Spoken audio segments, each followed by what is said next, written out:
Right, muri Zimbabwe makadiko kumatimana enyika kwese kwamure kune vachirungo ndibata zita ndinonzi DJT1. Right, ndadzoka zvakare nenyaya iya yandakambokukandirai ndichitaura kuti madzibaba Elias nasekuru Kanengo vari kuita sekunge vanhu wakasimudzirana matemo apana kumira zvakanaka, pane mashoko aikandidzana wachiratidzana mapowers. Saka nhasi ndaita rombo rakanaka, ndakwanisa kunge ndichibata inini madzibaba Elias vane sowe ravo riri kudanga mvura kumadhumbe uko kugimboki uko pakati nepakati pedanga mvura nedora ndo pane sowe ravo. Saka nhasi vari panapa kuri kunzi ndo kwakatangira nyaya yacho, kwakatangira kuti nyaya dzigotanga kutaurika. Rega nditore mukana wekuita hurukuro namadzibaba Elias tinzwe kuti zvakafamba sei. Madzibaba makadi tinane makadi yenyu tinofara zvedu tinotenda right madzibaba tinotenda pane nyaya yatiri kunzwa iri kutaurika iri kunzi imimi nasekuru Kanengo amusi kuwirirana. Chii chakaitika? Gakava redu rakabva papi kuti munge muchitadza kuwirirana nasekuru Kanengo? Tagara tisingawirirane. Alright. Wozinganga nemuprofita azviwirirane. Ndizvozvo. Icho ndochokwadi chiripo. Nganga nemuprofita azvipe zvakawirirana. Wozi nini handiite zvemasvikiro. Ndinonamata Mwari. Right. So ranga iri zuva remusi wechina. Tine zambara rataita. Right. Kwakauya vanhu vakabva kuHobhosi. Vamwe baba nemhuri dzavo nehama dzavo. So vainongedzana. Murume wainongedzwa chinziwo wakaromba. Saka achingosvikawo asati apinda mumasowe akabva anzi mota iri kunhuhwa kuromba. Mota iri kunhuhwa kuromba. Alright. Iye akati hama dzinobva dzamuti wazvionaka. Alright. Saka ini ndakazomuti baba zvamuri kunzi makaromba, zvikutaura Mwari vari kuti makaromba. Munoziva kwamakatora mushonga, mishedzai munhu wenyu wamakatora mushonga kuti muone mushonga wenyu ubude mumota. Okay. Inini handina kuenda kumota, mota yakaunganirwa nevanhu. Alright. So vaita zvavakaita, mushonga wakabuda. Kwaonekwa mushonga zveshuwa live. Inini sina kumbosvika, handina kusvika kumota yavo. So inini sorry, ndanzwa pamati makati dainzirai, saka sekuru awa muridzi wemushonga akadainza pane mazita akadainza. Haana kudaidza mazita akawanda. Akangodaidza kuti Kanengo. Okay. Sekuru Kanengo ndo zita rakangodaidza chete. Haana kudaidza mazita akawanda. Alright. Okay. So internet ndo basa rayo. Ndizvozvo. Ndo basa rayo internet avamire. I think so kuti kune vamwewo asaki zvinoitika paupenyuka. Sekuru Kanengo anodiwawo nevamwe vanhu. Ndizvozvo. Madzibaba Elias anodiwawo nevamwe vanhu. But now isusu ndiye kunamata, atiende kunotsvaga munhu kumba kwake kuti yautese tikubatsire panapa. Kana vanhu zvanga zvavatambudza bose vane mwana vairwara. Okay. So vaine zvavaiona pamba chingoitika. So takati ndobva uya wangonzwawo nembiri. So takagona kuvabatsira, mushonga ikaoneka. So ini ndakavaudza kura Kanengo vaona kuti zita ravo rabuda, meno vakatanga kunetsana nevakomana, ndobva vapiwa namba dzangu. Alright. Ndobva vandifonera. Vakatuka, handina kuvapindura. Vakatukirira, but sekuru havatuke, mudzimu unotuka here. Handisandaona mudzimu unotuka ini. So vadaro vakati within 3 days iwe unenge wagowarwa pasi. So ndakaona vamwe vachipa macomments kuti sekuru Kanengo muhombe anogowa muprofita. Handife zvekudaro zvekumhanya. Kune vamwe vaizviti vakaenda. So ndati ngatisanganei pakati. Tusangana pakati. So ini tadzoka futi muri Zimbabwe kuti aiwa ndichiri mupenyu. Ndichiripo live. So meno kuti zvinoda kuti but inini ndicho ndinoona manje. Tichikura muupenyu. Ana sekuru vedu vakamboitawo ng'anga idzi. Sekuru vedu vakamboitawo ng'anga, na baba vedu vese vakamboitawo ng'anga. But avanga vasingazvirumbidze. Zvekuti anobva anditi world yese ndini mukuru.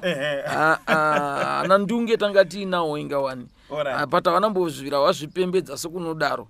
so unoziva kuti chinhu kana chinge chabuda chaifana kukumbira ndechekuti madzibaba maita zvakanaka because ndomutsvagirawo munhu wacho aita sei ndomutsvagirawo munhu wacho ari kumunongedza ari kutaura zita rake Kanengo. Of course unoziva kuti munhu uyu munhu aifamba kwakawanda semunhu ukaita dambudziko unofamba kwakawanda unomhanya kwakawanda aumirire munhu wani anogona kuti akanganwa futi paakatsvaga mushonga obva ati ndikanengo zvinoitika futi izvozvo muupenyu but iye akazondikweshena manje kuti iwewe mweya wako wadi kutaura kuti mushonga wakautora kuna Nhingi. Ini donzo rangu harisiri kunongedza munhu, donzo rangu nderekuti munhu anoziva kwaakatora zvinhu zvake andimazviona. Saka hafanira kunyanya kunetsana neni stereki zvokundituka zvake izvozvo ndezvakewo izvozvo but anosweti iye ing'anga ini ndiri muprofiti. Because imimi ndakazokunzwa iwo mumushure because pane maaudio andakanzwa iwo achitaurawo sekuru Kanengo vachiti ndikukupai 3 days ende zvakare pane mashoko avakataura iwo sekuru Kanengo vachiti iwo tichaona kuti mukuru nemudiki ndiani kunowira tsvimbo nedowe achazouya kukumbira ruregerero kune umwe ndiani. Saka imimi mashoko aya muri kumawana sei? Mungazokwanise here kundogara pasi muchindokumbira ruregerero kuna sekuru Kanengo? Ini handikumbire mudzimu ruregerero. Of course chandinoziva inini mudzimu unogona kukutengesa machira emunjuzu kuti uneshayire njuzu but hapana pawakambona njuzu yacho yakafa kana 1 day bosi chinomuka munhu akafa baba munhu akafa anomuka pamupenyu right. But vanotengesa machira emudzimu vanhu vanozvitiwa nemasvikiro vachitengesa vanhu machira emudzimu kuti une njuzu yemumvura but haana kana zuva 1 rakaona njuzu yakaingarira pamusoro pemvura yakafa.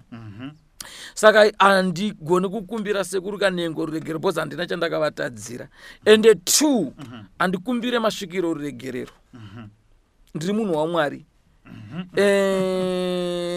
Tinosangana patinenge tichingosangana pakati but donzo redu isusu nderekuti handimuvenge ndikamuona ndinomumhoresa patinosangana ndinofana kumhoresa because handina chakaipa chaandiitira ina handina chakaipa chandamuitira but donzo ndereve kuti pakundituka handidi kutukwa manje because kwandituka ndinoita action handidi zvekutukwa handidi kutukwa neng'anga. Alright. Saka iwo vakakupai 3 days pa 3 days dzavakakupai dzasvika here kana kuti hatisati dzasvika? Zvatopfuura dzatodarika. Kana musoro handina kunzwa kana mudumbu handisati ndanzwa.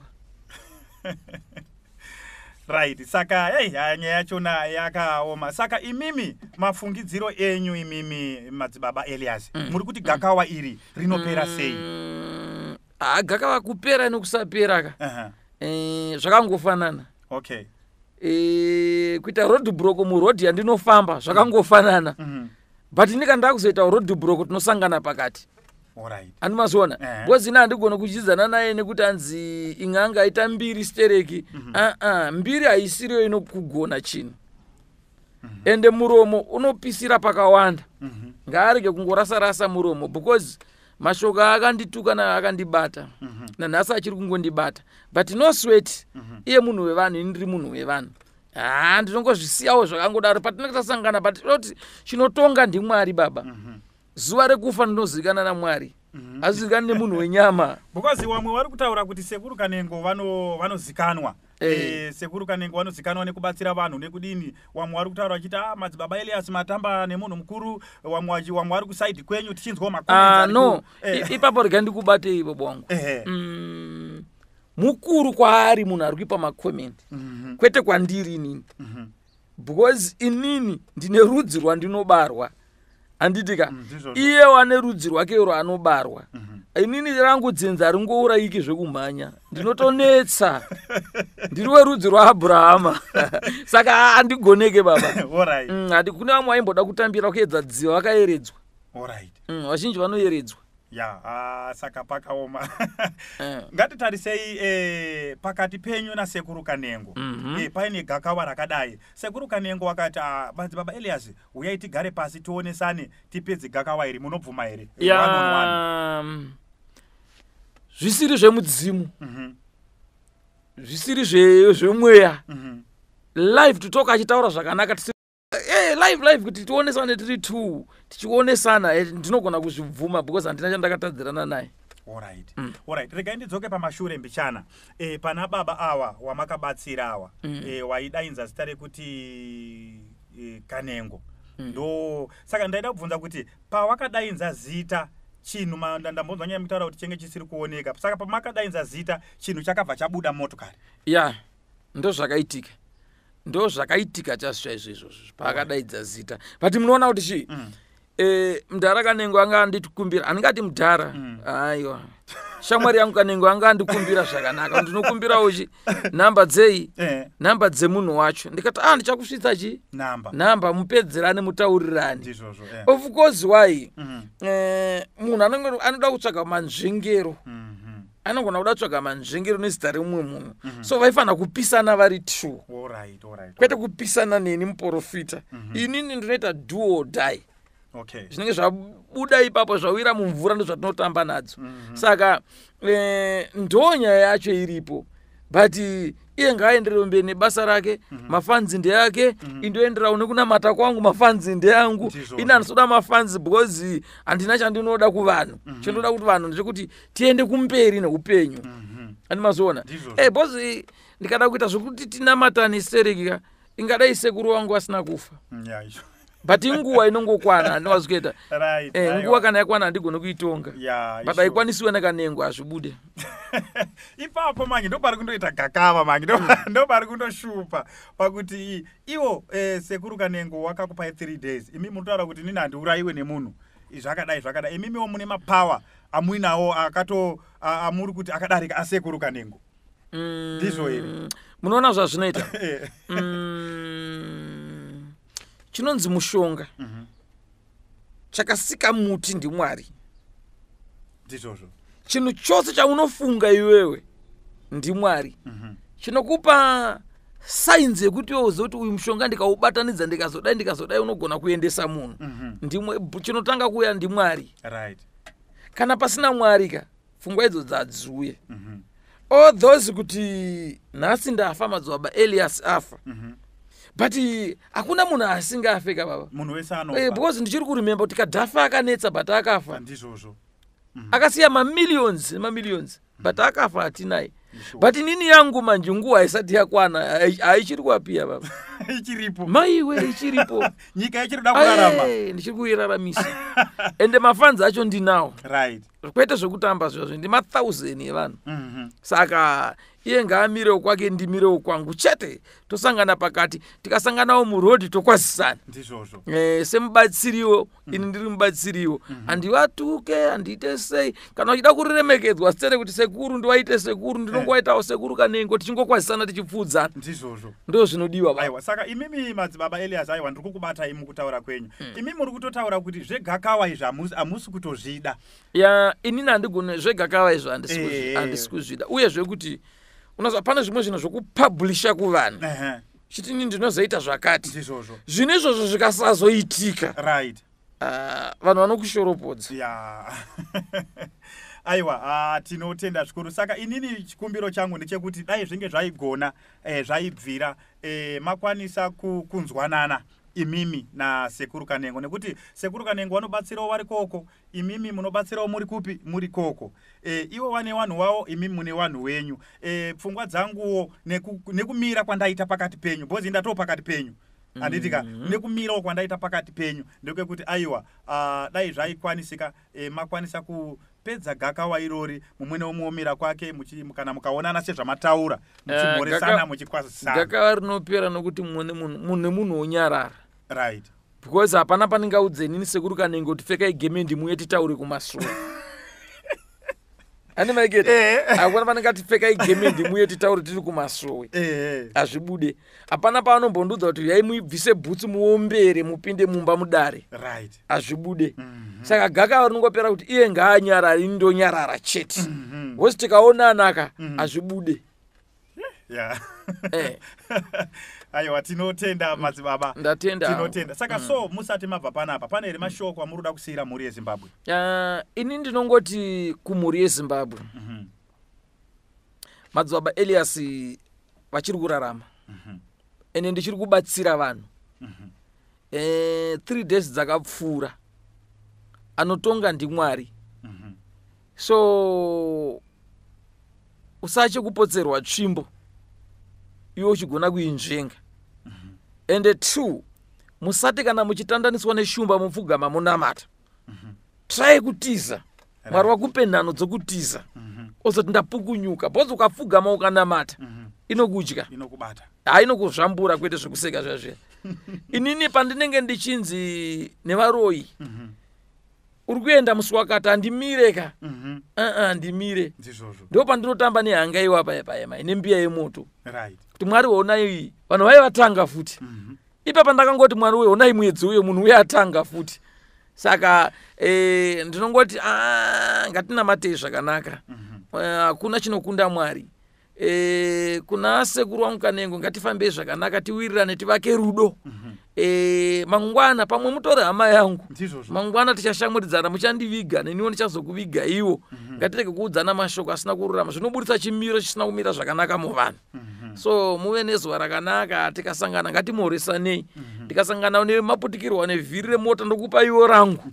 Ndokuwirirana kwacho ukoko. Ndatenda hangu ina ndina mazuva akawanda. Ndinotenda zvikuru madzibaba. Ndatenda hangu. Right, muri yeZimbabwe.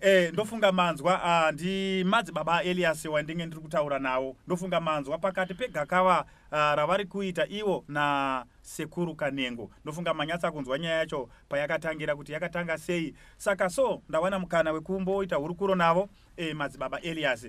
Zvandichaita ndichakwanisa kuti ndikwanisewo kutsvaga sekuru Kanengo. Ndombonzwawo side round nekuti inini ndamira pakati pawo ndichida kunzwisa kuti zviri kufamba sei, nekuti isusu tiri vakomana vesocial media, tinoswera mastreet esocial media tichinzwa kuti zviri kufamba sei. Saka tinotenda muri yeZimbabwe. Handizivi kuti madzibaba musati mabva panapa pane umwe wanenge watotorwa moyo ipapa kuti hai vakomana dai ndakwanisawo kubata madzibaba Elias. Handizivi kuti munokwanisa kuwasira nhamba here, makasununguka here vanoda kukubatai? Ndinotenda hangu.